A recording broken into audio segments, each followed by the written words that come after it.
नमस्कार, मैं हूं आपके साथ दीपक भदौरिया। हमारे खास प्रोग्राम बिग डिबेट में आपका स्वागत है। भारत के युवाओं का राजनीति की ओर तेजी से रुझान बढ़ा है। इनमें से बड़ी संख्या ऐसे युवाओं की है जो कि राजनीति में सक्रिय भूमिका निभा रहे हैं या निभाने की सोच रहे हैं। कुछ वक्त पहले 5 राज्यों के विधानसभा चुनाव में भारी संख्या में युवाओं ने मताधिकार का इस्तेमाल किया और इसकी वजह से इन चुनावों में मतदान प्रतिशत भी काफी ज्यादा रहा। दिल्ली में आम आदमी पार्टी की जीत भी युवाओं की भूमिका इसमें अहम रही और अब मध्य प्रदेश में भी युवाओं के वोट निर्णायक भूमिका में रहने वाले हैं। देखिए इस पर हमारी खास रिपोर्ट। देश में इसी साल चुनाव होने हैं। चुनाव को लेकर तमाम तरह की तैयारियां की जा रही हैं। आधी आबादी यानी कि महिलाओं को साधने के लिए सरकार और विपक्ष तमाम तरह के प्रयास कर रही है, तो वही युवाओं का इस चुनाव में महत्वपूर्ण योगदान रहने वाला है। या यूं कहें कि युवा ही इस चुनाव में सत्ता की सिंहासन पर दलों को पहुंचाएंगे। जो आंकड़े इन दिनों सामने आए हैं, उन आंकड़ों ने सभी को चौंका दिया है। दरअसल मध्य प्रदेश में 2023 के विधानसभा चुनाव में 18 से 19 साल के 22,36,564 वोटर पहली बार वोट करेंगे। फाइनल वोटर लिस्ट का प्रकाशन कर दिया गया है। प्रदेश में कुल 5,61,36,229 वोटर हैं। नई लिस्ट में महिलाओं की भागीदारी बढ़ी है। 1,000 पुरुषों की तुलना में 945 महिलाएं हैं, जबकि 2011 में जेंडर रेशियो 1,000 पुरुष पर 931 का है। आबादी के हिसाब से मतदाताओं का अनुपात 64.75% है। मध्य प्रदेश में कुल 5,61,36,229 मतदाता हैं। 2 अगस्त को ड्राफ्ट रोल का प्रकाशन किया गया था। तब 5,43,00,000 मतदाता थे। पूरी अवधि में 24,33,000 नाम जोड़े गए हैं। 7.5 लाख नाम हटाए गए और लगभग 15 लाख नामों में संशोधन हुआ है। मध्य प्रदेश में निर्वाचकों की संख्या है, जो इलेक्टर्स की संख्या है, वो 5,61,36,229 होती है, जिनमें पुरुष मतदाता मेल जो इलेक्टर्स हैं वो 2,88,00,000 है। मैं सिर्फ करोड़ की बात कर रहा हूँ। महिला मतदाताओं की संख्या 2,72,00,000 है। जो थर्ड जेंडर मतदाता हैं उनकी संख्या 1,373 है। 22,36,564 मतदाता हैं जो 18 से 19 वर्ष की आयु श्रेणी में। निर्वाचन आयोग द्वारा जारी किए गए आंकड़ों के बाद से साफ हो गया है कि इस तरह से यूथ बूथ जिताएंगे और यूथ को इस चुनाव में नजरअंदाज नहीं किया जा सकता है, क्योंकि लाखों की संख्या में नए वोटरों के नाम हैं और कई ऐसे वोटर हैं जिन्होंने अपने जीवन में अभी तक बीजेपी की सरकार ही देखी है। भले ही चंद महीनों तक कांग्रेस सरकार सत्तासीन थी, यूथ का दिमाग पढ़ना फिलहाल दलों को भारी पड़ रहा है और दोनों ही दल युवाओं को आकर्षित करने में पीछे नहीं है। खैर, मध्य प्रदेश में विधानसभा चुनाव का काउंटडाउन भले ही शुरू हो गया हो, लेकिन बड़ा सवाल ये है कि आखिर युवाओं को अपनी तरफ रिझाने में कौन बाजी मारेगा। क्या सरकार युवाओं को नई नई योजनाओं की घुटी पिलाकर अपनी तरफ करने में कारगर साबित होती है, या फिर पूर्व सीएम कमलनाथ छिंदवाड़ा मॉडल के दम पर युवाओं को अपने पाले में कर पाएंगे। सलमान खान, स्वराज एक्सप्रेस। और इसी मुद्दे पर ज्यादा चर्चा के लिए हमारे साथ खास पैनल जुड़ा हुआ है। हमारे साथ मौजूद हैं कांग्रेस प्रवक्ता अभिनव बरोलिया जी। अभिनव जी, आपका बहुत बहुत स्वागत है। बीजेपी प्रवक्ता हैं मंजरी जैन जी। मंजरी जी, आपका भी बहुत बहुत स्वागत है। वरिष्ठ पत्रकार हैं राममोहन चौकसे जी। राममोहन जी, आपका भी बहुत बहुत स्वागत है। तो जिस तरह से मंजरी जी देखा जाए, अभी जो वोटर लिस्ट आई है उसमें लगभग जो 18 से 19 एज के जो युवा हैं जो पहली बार वोट डालेंगे उनकी संख्या 22 लाख है और टोटल युवा आबादी की तकरीबन 40 से 50% तकरीबन बैठ रही है। तो ऐसे में ये सवाल उठता है कि बीजेपी को युवा आखिर वोट क्यों दे? देखिए, भारतीय जनता पार्टी ने जो विकास के आयाम गढ़े हैं, जी मेरी आवाज रिपीट हो रही है? बिल्कुल, आपकी आवाज दर्शकों तक मैम पहुंच रही है।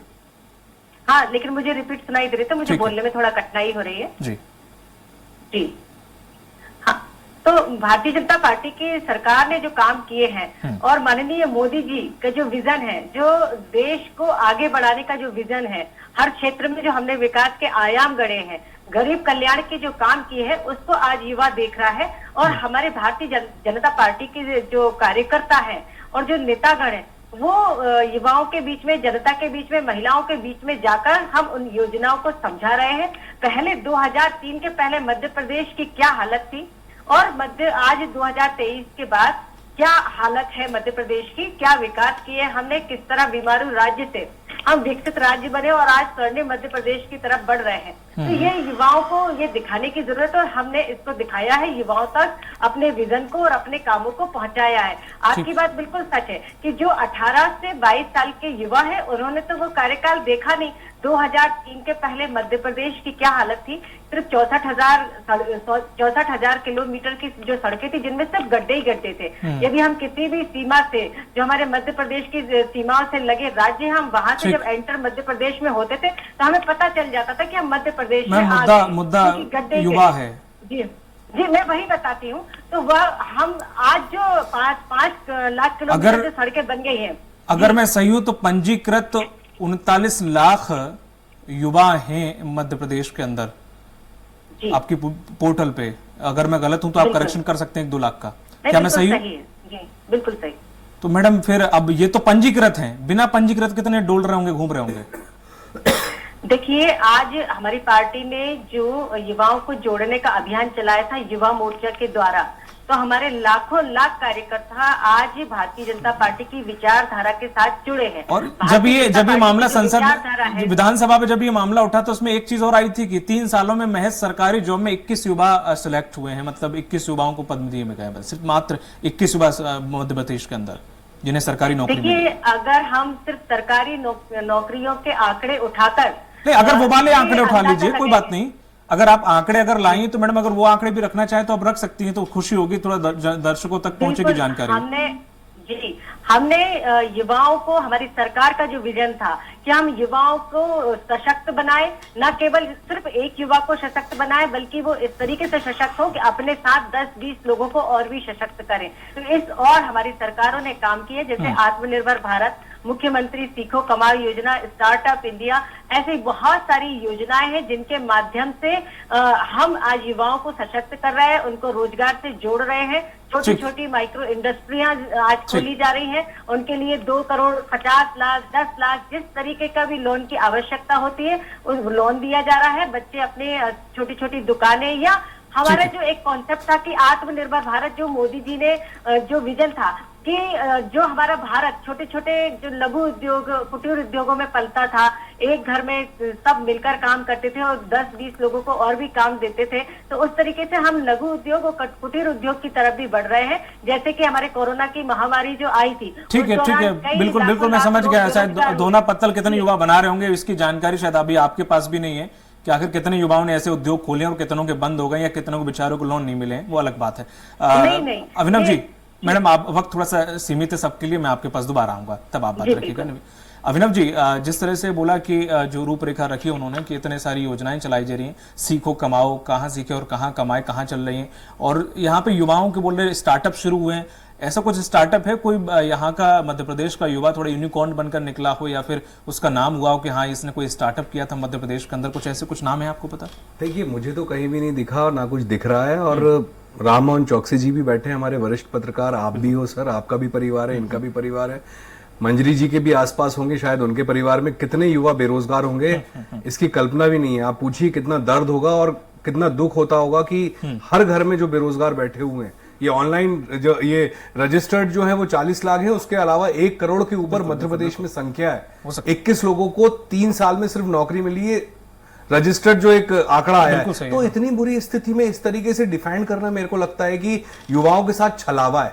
युवा अपने आप को ठगा हुआ महसूस कर रहे हैं, सुबह से रात तक वो वीडियोस बना रहे हैं, मोबाइल में उनको डेटा मिल रहा है, डेटा से वो ऑनलाइन खेल रहे हैं, और सुसाइड रेट युवा का मध्य प्रदेश में लगातार बढ़ता जा रहा है। इस समय मध्य प्रदेश आत्महत्या के मामले में, युवाओं की आत्महत्या के मामले में नंबर 1 पर है। ये आंकड़ा है, एनसीआरबी की रिपोर्ट है, लेकिन इनको कोई गुरेज नहीं है। सिर्फ बातें करने से कुछ नहीं होगा, चिल्लाने से भी कुछ नहीं होगा, बोलने से भी कुछ नहीं होगा, युवाओं के बारे में सोचना पड़ेगा। खाली मुंह से बोल देना कि 2 करोड़ रोजगार हर साल मिलेंगे, मोदी जी ने बोला था, कुछ नहीं हुआ, 15-15 लाख आएंगे, कुछ नहीं। ये जुमलों से सरकार नहीं चलती है, देश नहीं चलता है, करना पड़ता है। मध्य प्रदेश में आईटी पार्क का बोला गया था कि भोपाल में 20 साल पहले, आपने भी सुना होगा दीपक जी, मैंने भी सुना था, आज तक वो आईटी पार्क नहीं बना।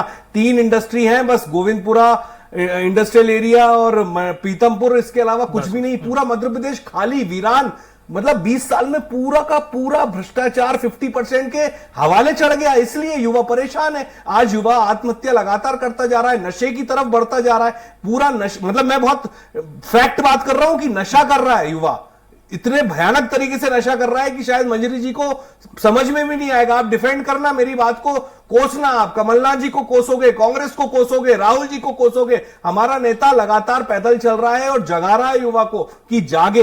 तो हम भी चाहते हैं कि आप भी जागे। सोए हुए हैं 20 साल से, 20 साल लगातार आपने युवाओं को छला है, सिर्फ मीठी मीठी बातें करके और भगवान के नाम पे। ठीक है, अभिनव जी, ठीक है, ठीक है। मंजरी जी, मैं आपके पास आऊंगा। अब सर, वरिष्ठ पत्रकार के पास मैं भी जाऊंगा, उसके बाद आपके पास आऊंगा मैं। सर, जिस तरह से अगर देखा जाए, मध्य प्रदेश की अगर बात करें, ये रजिस्टर्ड हो गए, अनरजिस्टर्ड भी ना जाने कितने होंगे, और कुछ आजकल जो प्राइवेट संस्थाएं, दुकानें टाइप खुल गई हैं, वो अपने एम्प्लॉय का शोषण कर रही हैं और कुछ नहीं कर रही हैं। 5-5, 10-10 हजार रुपए, 9-9 घंटे की ड्यूटी कराई जाती है, 12-12 हजार रुपए। तमाम ऐसे युवाओं का शोषण हो रहा है। अब मजबूरी है, क्या करें, घर का राशन पानी चलाना है। जो मेहनत करते हैं बेचारे, 3-3, 4-4 साल परीक्षा देते हैं, फॉर्म भरने के पैसे नहीं, इधर उधर से जुगाड़ करते हैं, तो परीक्षा में घोटाला हो जाता है, परीक्षा रद्द हो जाती है। इतने बहुत सारे उदाहरण अपने पास हैं, और रिसेंटली अपने पटवारी का है। तो ऐसे कहां हम कहते हैं कि हम स्टार्टअप दे रहे हैं, हम यूनिकॉर्न बना रहे हैं, हम सरकारी जॉबें दे रहे हैं, हम आत्मनिर्भर बना रहे हैं, 10 लोगों को भी जोड़ रहे हैं, कहां जुड़ रहे हैं, कहां कैसे जुड़ रहे हैं?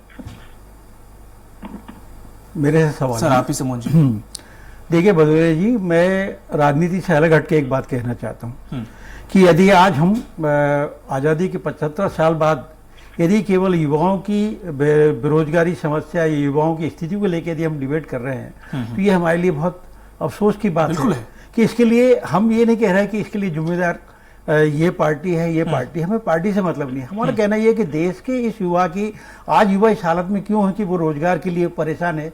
वो जैसा कि हमारे भाई ने कहा कि ये बात सच है कि आज का युवा जो है ना, किसी उसके मार्गदर्शन के अभाव में, या उसको कोई ऐसी कोई चीज़ नहीं मिल रही है, तो वो या तो नशे की गिरफ्त में जा रहा है, या नशे की चंगुल में फंसता जा रहा है।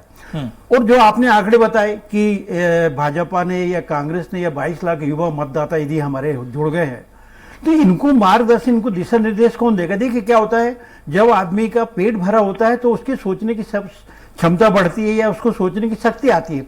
जब उस दिशा में आगे उसने पढ़ाई कर ली है, उसने बीई कर लिया, उसने एमबीबीएस कर लिया, यदि उसने कुछ भी कर लिया, कोई भी बड़ी डिग्री कोर्स करके वो जाए, तो कहाँ जाए? वही सरकार गारंटी देती है कि सरकार कह रही कि साहब आप तो हम आपको बैंक लोन देते हैं, बैंक साफ साफ मना कर देता है कि आपको कोई लोन नहीं देंगे, कोई एजुकेशन लोन। और उसका आप देखिए, सुनिए, तो हिंदुस्तान में यदि आज की तारीख में सबसे बड़ा हब है, यदि एजुकेशन का हब है, कोटा राजस्थान बड़ा हब हो गया। आपने भी ये चीज देखी है, और ये अखबारों की सुर्खियां हैं कि वहां कोटा में पढ़ने वाले बच्चे जो 1-1, 2-2, 3-3 लाख रुपए फीस देके वहां हॉस्टल में रहते हैं, वो सुसाइड कर रहे हैं।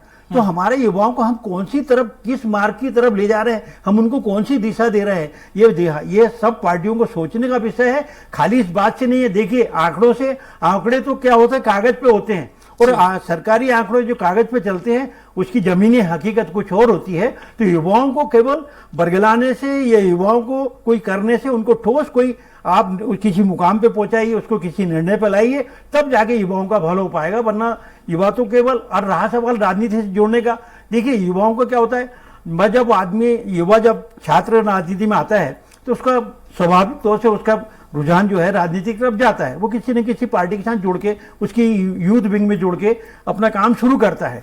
लेकिन उसको अल्टीमेटली आगे चलकर उसको मिलता क्या है? 5 साल 10 साल की राजनीति के बाद वो कहाँ खड़ा होता है? वो ठाका सा महसूस करता है, न वो नौकरी कर पाता है, न वो राजनीति कर पाता है। फिर आखिरी में उसके पास 2 ही तरीके होते हैं, या तो गलत रास्ता अपनाएगा या सुसाइड कर लेगा।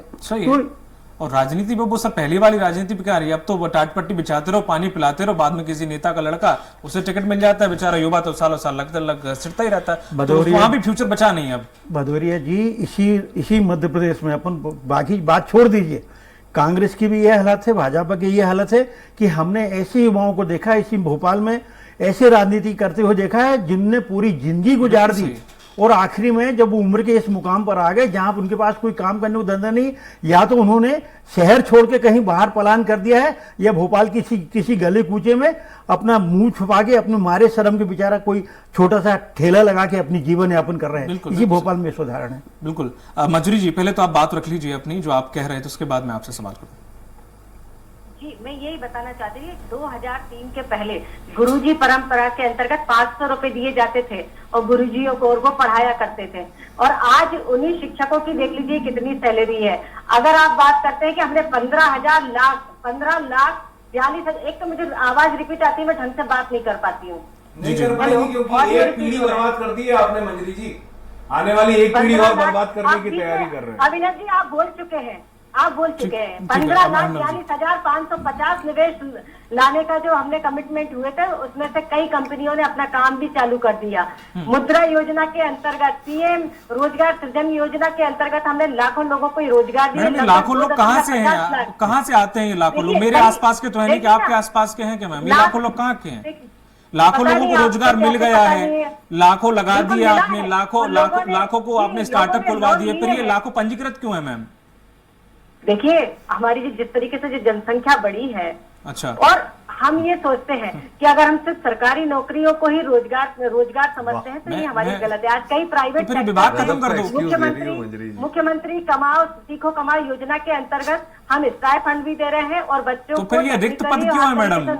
अगर सरकारी नौकरी के लिए जरूरी नहीं है युवाओं के लिए, तो रिक्त पद हटा दो या विभाग ही हटा दो, एक दो लोग काम कर लेंगे। फिर देखिए, अब जैसे जो आगे जो आप ही के मंत्री, आप ही के लोग कहते हैं कि मैन पावर की कमी है, स्टाफ कमी है, पुलिसकर्मी कम है, इसलिए हमें इतने लगाने पड़ रहे हैं। कम है तो भर क्यों नहीं रहे भाई?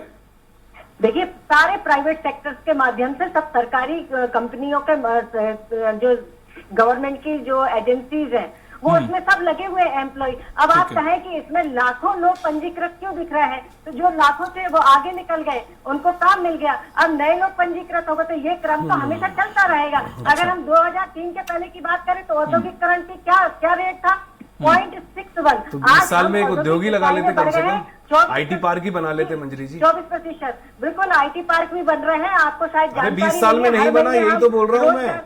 भोपाल में भौरी बाईपास पे पूरी की पूरी आज तक उसके नाम पे भी घोटाला हो गया। 50 साल तक आपकी सरकार अब रोजगार है हमारी छोड़ो, आज आप जो बैठे हुए हो इतने अच्छे से जो डिबेट कर रहे हो वो हमारे कारण ही कर रहे हो, कांग्रेस के नीतियों के कारण कर रहे हो।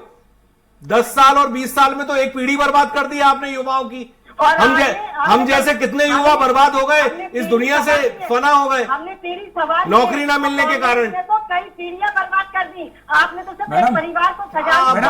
मैडम एक थोड़ा सा कड़वा सच बताऊं आपको। आपने जो आंकड़े गिनाए, लाखों ये लाखों वो, लाख इधर गए लाखों उधर गए, आपको एक बता दूं, आपके जो पोस्टर में लड़के और लड़कियां लगे होते हैं ना जो योजनाओं के, वो भी धरने पर बैठे हैं। आपको पता है, हाल ही में मैंने एक खबर पढ़ी है, लाठी डंडे खा रहे हैं बेचारे जबलपुर में। 12 लाख पटवारी बच्चे, भविष्य खराब कर दिया उनका आप लोगों ने। तब इन्हीं कर्मचारियों ने और इन्हीं युवाओं ने वो सरकार गिरा दी थी, क्योंकि रोजगार था ही नहीं। आज हमने रोजगार सृजित किए। जिस तरीके से मध्य प्रदेश में विकास के कार्य हो रहे हैं, आज हर व्यक्ति, हर परिवार का व्यक्ति कहीं ना कहीं उन योजनाओं का लाभ ले रहा और उन विकास कार्यों से कितने युवाओं को पता है मैडम कि लोन कैसे मिलता है युवाओं को? बिल्कुल, सब युवाओं को मालूम है, सब पढ़े लिखे हैं। आज ऑनलाइन का जमाना कितने है, युवाओं को? सब देखते हैं, सब जानते हैं। मैं बता रही हूँ, आप सुनना कहाँ चाहते हैं? 2.75 लाख रोजगार के लोन दिए। मैडम जी मैडम, ये स्टार्टअप पॉलिसी 2800 से ज्यादा शुरू हो चुकी है। 4000 से ज्यादा का टर्नओवर है उनके अंदर।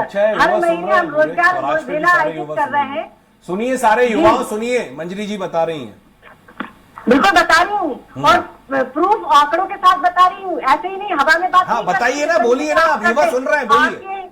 कांग्रेस ने तो युवाओं को भ्रमित किया। अरे आप आंकड़े तो बताइए, कुछ तो बताइए, लाखों कहाँ है इधर उधर, वो बताइए प्लीज, हम लोग कुछ नहीं बोलेंगे, बोलिए। मैंने बताया ना आंकड़े आपको, गिनाए तो, और कितनी बार गिनाए कि 15,42,550 रुपए का निवेश लाने के लिए जो कमिटमेंट हुए थे, आज उन पर काम हो चुका है। हमने 2.75 लाख रुपए का, आप गूगल कर लीजिए या फिर किसी सरकारी डिपार्टमेंट में जाकर ये जानकारी निकाल लीजिए। ये यहाँ से बैठकर आप मुझसे इस तरीके की जो बाजीगरी जो कर रहे हैं ना, इसे मैं सब अच्छे तरीके से जानती हूँ, क्योंकि कांग्रेस के पास गिनाने के लिए खुद की खुद की उपलब्धियां और मैं मालूम में चिल्ला सकता हूँ, ये भी जानते हैं, भदौरिया जी भी जानते हैं सब। मैं आंकड़ों के साथ बैठता हूँ पूरे, लेकिन इस तरीके से कमजोर आंकड़ों के साथ नहीं, आपने युवाओं का भविष्य बर्बाद कर दिया है, एक पीढ़ी बर्बाद कर दी आप लोगों ने, और यहाँ पे झूठी बातें करते हैं। आपने 4,000 रुपए देने का वादा किया था युवाओं से, वो पूरा हम तो सब करेंगे, आप हमारी छोड़ दो। आपने क्या किया 20 साल में, आपने क्या किया है? हमने जो किया वो हमने बताया आपको। आप बताइए 50 साल में आपने क्या किया? मत आप, और 15 महीने की जो सरकार बहुत चिल्ला चुका हूँ। आपने सिर्फ झूठ बोला, भ्रम की राजनीति की, आपने किसानों से झूठ बोला, आपने युवाओं से झूठ बोला। अब 2003 से पहले का हिसाब में, मजरी जी इनसे 2003 से पहले का मैं हिसाब लूं तो आप कह रही हैं कि उससे पहले तो पीढ़ी भी नहीं आई थी, तो वो पीढ़ी नहीं आई थी तो हिसाब इनसे लेने का मतलब नहीं। अब 15 महीने का हिसाब इनसे क्या लें, आप कई बार ले चुके हैं, अब सवाल आप ही से बनते हैं। करोड़ का आपने घोटाला किया 15 महीने में आपकी सरकार ने, आप किस मुंह से बात करते हैं? तो जब घोटाला किया तो घोटाला करके ये लोग बैठे क्यों हैं? इन्हें अंदर मैडम ये घोटाला किया तो अंदर करवाए ना सबको। क्यों आपको नहीं मालूम क्या गांधी परिवार पूरा जमानत में घूम रहा है? अरे आपको नहीं मालूम फिर क्या? गांधी परिवार, वही मैंने बोला था आपसे, गांधी परिवार को कोसोगे, कमलनाथ जी को कोसोगे। ठीक है मंजरी जी, जनता युवा की बात नहीं करो। ठीक है मंजरी जी, मैं आपके पास लौटूंगा, वरिष्ठ पत्रकार के पास मैं जाऊंगा। सर, जिस तरह से लोन की बात की, चलिए थोड़ा प्रैक्टिकल हो जाते हैं।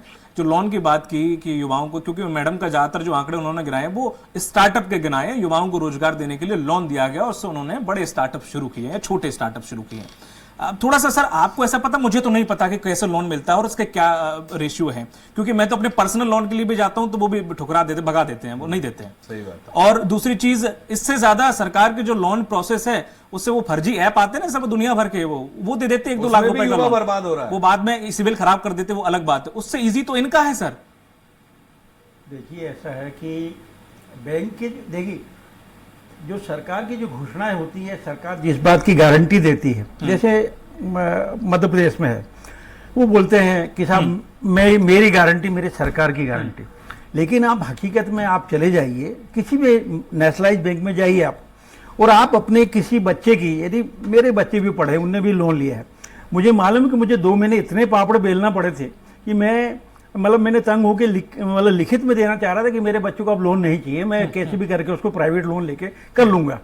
तो बड़ी मुश्किल से, देखिए मैं आपको बताऊं, जो सामान्य समय थोड़ा सा कम है, बहुत उसमें सामान्य प्रक्रिया में लोन नहीं मिलता है। तो मेरा तो कहना यह है कि आप लोन की प्रक्रिया इतनी सरल कर दीजिए, इतनी आसान कर दीजिए, जैसे हर काम आजकल हर काम ऑनलाइन होने लगा है।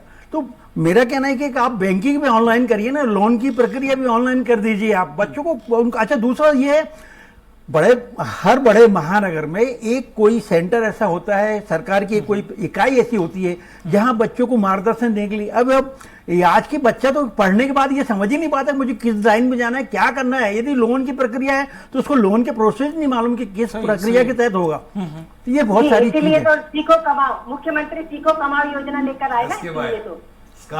जी आपने सही कहा है, लेकिन उसमें भी आप यदि मंजरी जी यदि आप देखने जाओगे तो मैं 10 में से 8 युवाओं को नहीं मालूम कि ये योजना है क्या, इसका करना क्या है, फार्म कहाँ भरे जाएंगे। लगे हैं सर चारों तरफ, नहीं खाली देखिए, चलिए देखिए समय चुके खत्म हो चुका है, जानकारी मिल जाती है। आप डिपार्टमेंट में जाइए, डिपार्टमेंट में जाके सारी जानकारी मिल जाती है। आगे नहीं ले जा पाऊंगा, समय चुके खत्म हो गया है। मंजरी जी डिपार्टमेंट में ये हालत है, जो सरकारी कर्मचारी होता है बाबू, आपका भी वो सीधे वो बात नहीं करना चाहता, आप उसका क्या करेंगे? आप तीनों लोग बात ही नहीं करना चाहता, बाकी तो छोड़िए आप प्रक्रिया बताने डिबेट में शामिल होने के लिए आप तीनों लोगों मैं आपसे ये कहना चाह रहा हूँ। दोनों ही राजनीतिक दलों की नैया अब कहीं ना कहीं युवाओं के भरोसे है, इसलिए दोनों ही पार्टियां युवाओं को साधने के लिए हर संभव प्रयास कर रही हैं। लेकिन ये तो आने वाला वक्त ही बताएगा कि युवा किस राजनीतिक दल को कितना पसंद करेगा। मुझे दीजिए इजाजत, नमस्कार।